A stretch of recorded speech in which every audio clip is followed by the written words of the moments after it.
हरे कृष्ण। देखिए, षटतिला एकादशी आ रही है 2026 में संक्रांति के दिन, यानी 14 जनवरी को। ये एकादशी और मकर संक्रांति का दुर्लभ योग पिछले बार शायद 2003 में आया था। तो लगभग 22-23 वर्षों के बाद यह फिर से दुर्लभ योग बन रहा है, एकादशी और संक्रांति एक साथ। देखिए, एकादशी तिथि चालू हो जाएगी 13 जनवरी को ही दोपहर के 3:17 से, और यह तिथि समाप्त होगी 14 जनवरी को शाम को 5:52 पर। तो चावल आप ना 13 तारीख के दिन का जब आप भोजन करेंगे तो उसमें आप लोग चावल नहीं खाना, इस बात का आप लोग विशेष ध्यान रखना। यदि आपको ध्यान में नहीं रहता हो तो हमारे व्हाट्सएप के चैनल से आप लोग जुड़ जाइए, उसके अंदर मैं रिमाइंडर डालते रहता हूँ। चैनल का लिंक आपको डिस्क्रिप्शन में मिल जाएगा। देखिए महाराज, इस एकादशी की महिमा ना शास्त्रों में खूब भर भर के है। वैसे तो भगवान श्री कृष्ण महाराज युधिष्ठिर को इसकी महिमा सुना रहे हैं, और दाल्व ऋषि पुलस्त ऋषि से प्रश्न पूछ रहे हैं कि इस एकादशी की महिमा क्या है। दाल्व ऋषि पूछते हैं कि मृत्यु लोक में जन्म लेने वाले प्राणी अनेक प्रकार के पाप करते रहते हैं।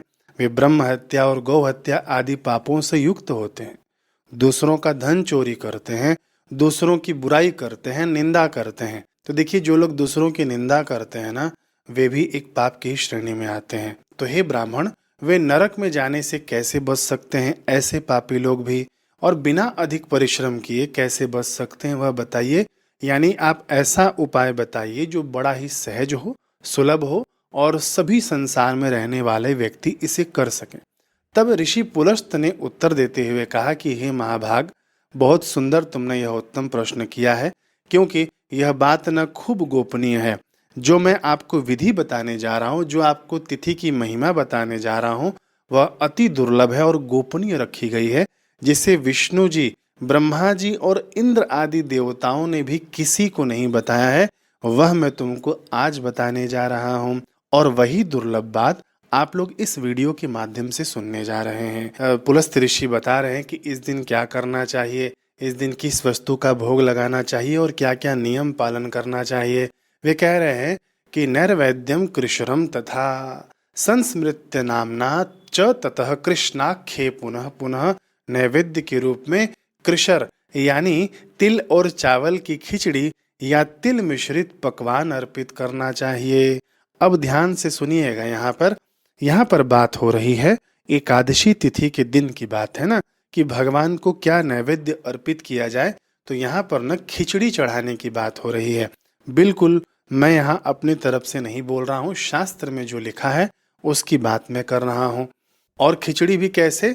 चावल की खिचड़ी तो आप लोग बनाते ही हैं, और उसके अंदर तिल होना चाहिए, और कोई भी जो भी आप लोग मिठाई अर्पित करेंगे भगवान को, उसके अंदर भी तिल होना चाहिए।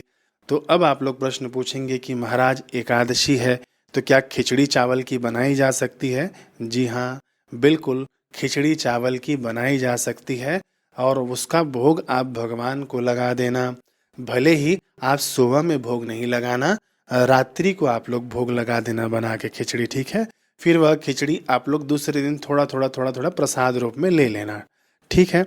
और थोड़ी सी खिचड़ी बना लेना, और जो मिठाई चढ़ाना आप लोग, उसके अंदर तिल वाली मिठाई जरूर चढ़ाना, ठीक। और आगे कह रहे हैं कि बार बार भगवान श्री कृष्ण के नाम का स्मरण और कीर्तन करना चाहिए। श्री कृष्ण गोविंद हरे मुरारी, हे नाथ नारायण वासुदेवा आदि आदि जो भी मंत्र भगवान के आते हों, उस प्रकार से आपको भगवान का नाम लेना चाहिए। और इस दिन दान करना चाहिए।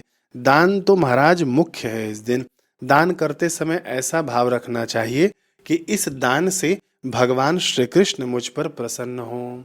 तिल से भरा हुआ कटोरा अथवा तो तांबे के लोटे में आप लोग तिल भर देना, किसी ब्राह्मण देवता को अर्पित कर देना, अथवा तो जो भी आपको उस दिन गरीब असहाय लोग दिखे उनकी आप मदद कर देना। पशु पक्षी जानवर जिनको भी आप इस दिन दान पूर्वक भगवान की प्रसन्नता के निमित्त आप खिलाएंगे, पिलाएंगे, जिमाएंगे, और उससे आपको अत्यधिक लाभ होगा। आगे ऋषि कह रहे हैं कि हे मुने, स्नान और भोजन में काले तिल श्रेष्ठ माने गए हैं, इसलिए अपनी शक्ति के अनुसार यत्न पूर्वक श्रेष्ठ ब्राह्मण को इन तिलों का दान करना चाहिए।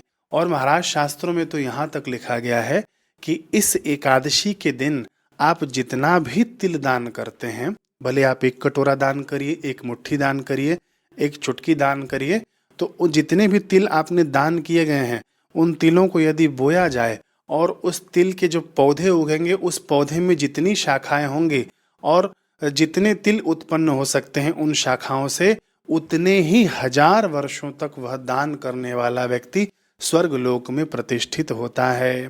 बिल्कुल इसके अंदर थोड़ी भी शंका नहीं करनी चाहिए। इस शास्त्र वचन को ना शिरोधार्य करना चाहिए। शास्त्र वचनों को जो जितना आदर पूर्वक धारण करता है उसके जीवन में उतनी ही उन्नति हमने देखी है। आगे बात आती है इस एकादशी के नाम के ऊपर।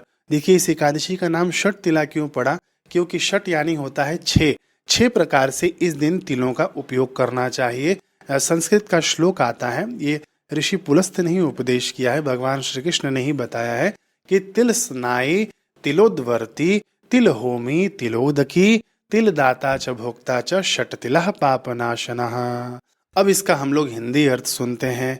पहला तिल का उपयोग कहाँ करना है कि जिस भी जल से आप लोग स्नान करेंगे उस जल में आप लोग काला तिल मिला देना, फिर उस जल से आप लोग स्नान करना। ठीक है, तो ये पहला उपयोग हो गया। दूसरा उपयोग है तिल का उबटन लगाना। यानी ये मैंने आपको पहले ही बताया था कि मिक्सर में आप तिल पीस लेना, उसको थोड़ा सा पकड़ के पूरे शरीर पर रगड़ लेना, फिर आप स्नान कर लेना। ठीक है, ये तिल के उबटन का स्नान हो गया। 2 प्रकार का तिल आपने उपयोग कर लिया। कौन सा तिल उपयोग करना चाहिए? काला तिल। फिर तीसरा है तिल से आपको हवन करना चाहिए। इस दिन तिल मिला हुआ जल पीना चाहिए अथवा तो इससे तर्पण करना चाहिए। जी हाँ, बिल्कुल, केवल यहाँ जल पीने की ही बात नहीं आती है, इस जल के माध्यम से अपने पितरों के तृप्त करने की भी बात आती है। तो गीता जी के 7वें अध्याय का पाठ कर लेना। देखिए इस दिन मकर संक्रांति भी है, इस दिन एकादशी भी है ना, दोनों योगों का बड़ा संयोग हो रहा है। तो इस दिन यदि आप पितरों के लिए कुछ तृप्ति प्रदान करते हैं तो वे भी आप पे राजी होते हैं और आपके संसार में चलने वाली गाड़ी खूब सुचारू रूप से चलती है। तो गीता जी के 7वें अध्याय का पाठ कर लेना आप, लोटे में जल रख के, और उसके अंदर काला तिल मिला होना चाहिए। फिर उसके बाद वह जल आप दक्षिण दिशा की ओर मुख करके अपने पितरों के निमित्त अर्पित कर देना कि हे मेरे पितृ देवता, आप मेरे दिए हुए इस जल से तृप्त होइए, तृप्त होइए, तृप्त होइए। फिर 5वें प्रकार का उपयोग तिल का दान करना चाहिए। ये 5वें प्रकार का उपयोग हो गया। फिर 6वें प्रकार के तिल का उपयोग होता है कि भोजन में करना चाहिए। इसे जो भी आपके घर में भोजन बने उस दिन थोड़ा सा तिल मिला लेना उसके अंदर। तो इन 6 प्रकारों से तिलों का प्रयोग करने से व्यक्ति का पाप नाश होता है और इसी वजह से इस एकादशी का नाम षट तिला रखा गया है। इससे लाभ क्या होता है कि न दारिद्र्यम न कष्टत्वम न च दौर्भाग्यमेव च संभवेद वै नृप श्रेष्ठ षट तिला समपोषणात्। इसका अर्थ है कि हे नृप श्रेष्ठ, हे युधिष्ठिर, षट तिला एकादशी का व्रत उपवास करने वाले मनुष्य को न तो दरिद्रता देखनी पड़ती है, न कष्ट होता है और न दुर्भाग्य प्राप्त होता है। अब आप लोग कहेंगे कि महाराज हम ये कर लेंगे तो क्या हमारी दरिद्रता खत्म हो जाएगी? मैं कहूँगा बिल्कुल खत्म हो जाएगी। भगवान के वचनों में तनिक भी संदेह नहीं करना चाहिए, है ना। क्यों नहीं करना चाहिए? क्योंकि हमारी मति गति से परे की बात भगवान कहते हैं, हमारी उन्नति की बात भगवान कहते हैं। अब देखिए दरिद्रता कितने प्रकार की होती है। केवल धन की दरिद्रता नहीं होती है, केवल वित्त की दरिद्रता नहीं होती है। वित्त तो लोगों के पास खूब सारा पड़ा होगा लेकिन वह भीतर से कंगाल होगा, वह अपने संस्कारों से दरिद्र हो सकता है ना, वह अपने चरित्र से दरिद्र हो सकता है। तो दरिद्रता केवल पैसे और धन की नहीं होती है, हर प्रकार की दरिद्रता आपकी खत्म होती जाएगी, इन पैसों की भी खत्म होगी, है ना। जिस संकल्प से आप यह एकादशी का व्रत उपवास करेंगे तो भगवान के वचनों में श्रद्धा रख के करना चाहिए। फिर आगे भगवान कहते हैं कि अनेन विधिना भूपतिल दाता न संशयः मुच्यते पातकः सर्वैरनायासेन मानवः। हे भूप, हे राजन, इस विधि से जो मनुष्य तिल का दान करता है वह निस्संदेह अनायास ही बड़ी आसानी से अपने समस्त पापों से मुक्त हो जाता है। अब मुख्य चीज आती है कि महाराज इस दिन हमको और क्या करना है। मैंने आपको पिछले माघ मास वाली वीडियो में बता दिया है, फिर से आपको बता दूं कि 1 मुट्ठी चावल लेना आप, ठीक है, और उसके अंदर काला तिल मिला देना। अब कई लोगों का कमेंट आता है, मैंने पिछली बार भी बताया था, लोग बोलते हैं कि एकादशी को तो चावल का स्पर्श भी नहीं करना चाहिए। नहीं महाराज, ये नहीं लिखा हुआ है शास्त्रों में, चावल इस दिन खाना नहीं चाहिए। ठीक है। अन्न के स्पर्श में, अन्न के दान में दोष नहीं माना गया है। आप लोग इस बात को ध्यान से समझिए। चावल खाना मना है, चावल का स्पर्श, चावल का दान, भगवान के पूजन में चावल का उपयोग बिल्कुल आप एकादशी के दिन कर सकते हैं। जो लोग कहते हैं कि नहीं किया जाता है, आप करबद्ध मेरी प्रार्थना है कि मेरे आगे भी वह शास्त्र का रेफरेंस प्रस्तुत करिएगा। ठीक है, बिल्कुल करिएगा। तो इस दिन आपको क्या करना है कि एक मुट्ठी चावल लेना है, उसके अंदर काला तिल मिला देना है और वह शिव जी के ऊपर मंत्र पढ़ते हुए अर्पित कर देना है। नमः शिवाय, ओम नमः शिवाय। ये एक हो गया। शिव मंदिर में आप तिल का दीपक जला देना है ना। दूसरी बात हो गई कि इस दिन भगवान को, शालिग्राम भगवान हो, आपके पास लड्डू गोपाल हो, तो उनको दूध से स्नान कराना चाहिए। इससे 21 पीढ़ियां वैकुंठ लोक में वास करती हैं। ये मैंने पिछले माघ मास वाले वीडियो में आपको बताया भी है, इस पे भी मैंने आपको बता दिया। एक बात और मुख्य रूप से ध्यान रखना कि 6 महीने का पुण्य आपका नाश हो जाता है यदि आप संक्रांति के दिन किसी का भोजन करते हैं तो। अब बात आती है जो कई लोगों ने कमेंट सेक्शन में पूछा हुआ है कि 14 तारीख को मकर संक्रांति भी है और 14 तारीख को एकादशी भी है और हमारा नियम होता है कि हम इस दिन दही चिवड़ा खाते हैं, खिचड़ी भी खाते हैं, दान भी करते हैं, तो इस दिन कैसे करें। तो मैंने जो पिछला वीडियो डाला था माघ मास वाला, उसके अंदर मैंने बताया था कि 14 तारीख की सुबह में आप लोग स्नान कर लेना। कई लोग अपनी अपनी विद्वत्ता लेकर आते हैं और कमेंट करने लग जाते हैं कि आपको क्या पता संक्रांति दोपहर में चल रही है और आप बोल रहे हैं कि 14 की सुबह में स्नान कर लेना। ये कहाँ का हुआ, हम 15 को करेंगे। तो महाराज मैं आपको फिर से बता दूं कि यहाँ पर आपको जो भी बताया जाता है ना, शास्त्र का अध्ययन करके बताया जाता है। केवल ये वीडियो बनाने का उद्देश्य नहीं है हमारा उद्देश्य है कि आप और मैं अपनी संस्कृति से जुड़ें, अपनी जड़ों से जुड़ें। ठीक है, शास्त्र का स्पष्ट मत है। मैं आपको बताता हूँ कि 14 की सुबह मैंने क्यों स्नान के लिए बताया था।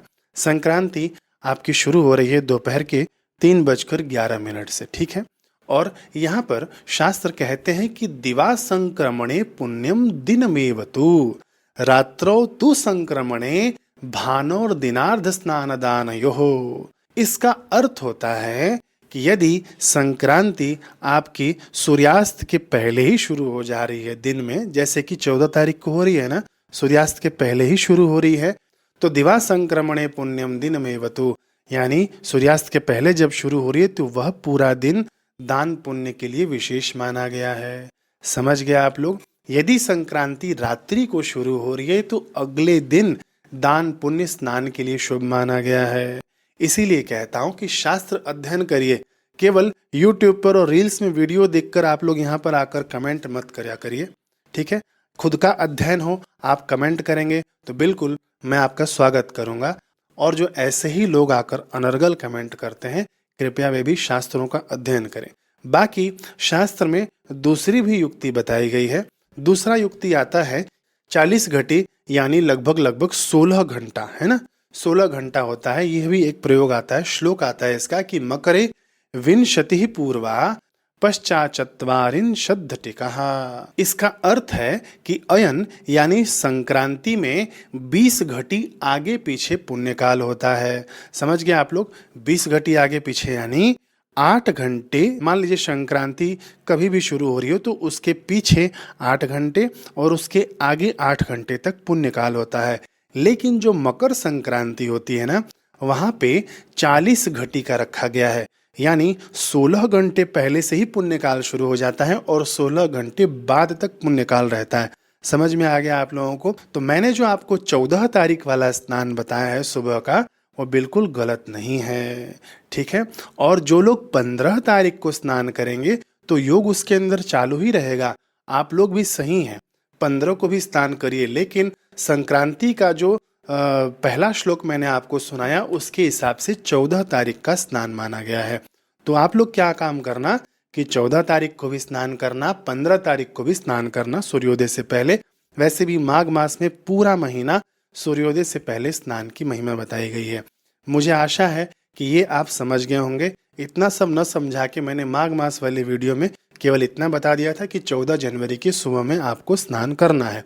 अब बात आती है हमारी कि महाराज खिचड़ी हम लोग कब खाएं और खिचड़ी का दान कब करें। दही चिवड़ा जो लोग उत्तर प्रदेश, बिहार, झारखंड आदि क्षेत्रों में खाते हैं वे लोग कब खाएं। तो देखिए महाराज, 14 तारीख की तो संक्रांति है ही है आपकी, और उसके अंदर एकादशी भी है, तो आप लोग अच्छे से एकादशी का व्रत करिए। और 15 तारीख को आपको मिल रहा है पुण्यकाल, यानी 15 तारीख की सुबह सुबह भी आप लोग खिचड़ी खा लेना, दही चिवड़ा खा लेना, तो आपका नियम भी पूरा हो जाएगा। आप लोग दान पुण्य भी कर सकते हैं। लेकिन जो विशेष दान पुण्य का जो पुण्य काल है, मैंने आपको माघ मास वाली वीडियो में वो टाइमिंग बताया है, 3:11 से लेकर लगभग शाम के 5 बजे तक है। तो उस काल में आप लोग दान पुण्य कर लेना। समझ गए? ये थोड़ी सी जटिलता हुई मेरे समझाने में, लेकिन यदि आप इस वीडियो को ध्यान से देख रहे हैं तो आप लोग बिल्कुल समझ गए होंगे। पारण का समय आप लोग सुनते हुए जाइए। पारण 15 जनवरी को होगा, सुबह सूर्योदय से शुरू हो जाएगा और सुबह 9:21 के बीच में आपको पारण कर लेना है। ठीक है? विष्णु सहस्त्र नाम का पाठ आप लोग सुन लेना, अपने ही चैनल पर है। गजेंद्र मोक्ष का भी पाठ सुन लेना, गीता जी के 7वें अध्याय का पाठ भी किया है हमने, वह सब आप लोग सुन लेना। मिलते हैं अगले वीडियो में। कुछ प्रश्न होगा तो पूछिए, अभी समय है और भी वीडियो में बना दूंगा। हरे कृष्ण।